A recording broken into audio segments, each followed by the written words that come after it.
महाभारत काल में दिया गया ऐसा श्राप जिसे आज भी भुगत रहा है संपूर्ण नरजाति। महाभारत काल की कई पौराणिक कथाएं बहुत ही प्रचलित हैं। इसमें हमें महाभारत के बारे में काफी कुछ जानने को मिलता है। धार्मिक ग्रंथ महाभारत के अनुसार उस समय कई श्राप दिए गए, जिनमें से 5 श्राप ऐसे हैं जिन्हें लोग आज भी भुगत रहे हैं। महाभारत काल में दिए गए ऐसे श्रापों के बारे में बताते हैं जिन्हें लोग भुगत रहे हैं। तो चलिए आज हम आपको बताते हैं कि महाभारत काल में ये श्राप किसने किसको दिए थे, जिन्हें लोगों को आज भी भुगतना पड़ रहा है। दोस्तों, इस वीडियो के माध्यम से आपको सारा कुछ बताएंगे। इससे पहले अगर आप हमारे चैनल पर नए हैं तो चैनल को सब्सक्राइब कर वीडियो को एक लाइक जरूर करें। पहले श्राप युधिष्ठिर द्वारा नारी जाति को दिया था।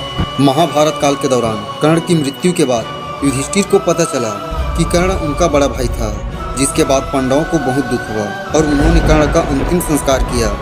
तभी युधिष्ठिर ने नारी जाति को श्राप दिया कि कोई भी नारी किसी बात या रहस्य को छुपा नहीं पाएगी। यह श्राप अभी भी स्त्रियां भुगत रही है।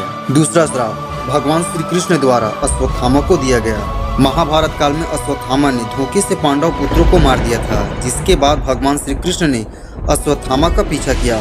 वह महर्षि वेदव्यास के आश्रम जा पहुँचे। वहाँ पर अश्वत्थामा और कुंती पुत्र अर्जुन ने ब्रह्मास्त्र छोड़े।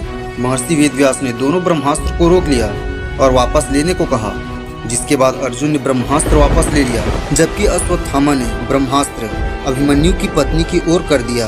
तभी श्री कृष्ण ने अश्वत्थामा को 3000 साल तक वनों में भटकने का श्राप दिया था।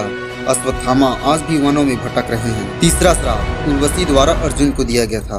अर्जुन स्वर्ग लोक गए थे। उस समय उर्वशी नाम की स्त्री उन्हें देखकर आकर्षित हो गई थी। अर्जुन ने उर्वशी को माता बोलकर सम्मान दिया। उर्वशी ने अर्जुन को 1 वर्ष तक नपुंसकता का श्राप दिया। यह श्राप उनके वनवास के दौरान वरदान साबित हुआ था। अज्ञातवास में वह नपुंसकता के कारण वह नर्तिका बनकर कौरवों की नजर से बचे रहे। चौथा श्राप श्रृंगी ऋषि ने दिया था परीक्षित को। अभिमन्यु के बेटे परीक्षित वन में शिकार के लिए गए थे। तभी उन्हें सामिक ऋषि दिखाई दिए। उन्होंने श्रृंगी ऋषि को आवाज दी, लेकिन वह मौन में होने के कारण नहीं बोले, जिसके बाद परीक्षित ने सामिक पर गुस्से में मरा हुआ सांप फेंक दिया। सामिक ऋषि के पुत्र श्रृंगी ऋषि ने परीक्षित को श्राप दिया कि 7 दिनों के अंदर उसकी मृत्यु सांप के काटने से होगी। राजा परीक्षित की मृत्यु के बाद ही कलयुग की शुरुआत हो गई। राजा परीक्षित के रहते कलयुग इतना हावी नहीं होता, लेकिन उनकी मृत्यु के बाद कलयुग का असर होने लगा। 5वां श्राप मांडव्य ऋषि ने यमराज को दिया था। एक बार राजा ने किसी गलती से किसी और की सजा के लिए मांडव्य ऋषि को सूली पर चढ़ा दिया था, जिसके बाद मांडव्य ऋषि के लंबे समय तक सूली पर लटकने के बाद भी प्राण नहीं गए।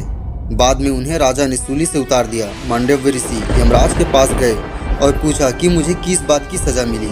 तब यमराज ने बताया कि उन्होंने 12 वर्ष की आयु में कीड़े के पूंछ में सीख चुभाई थी।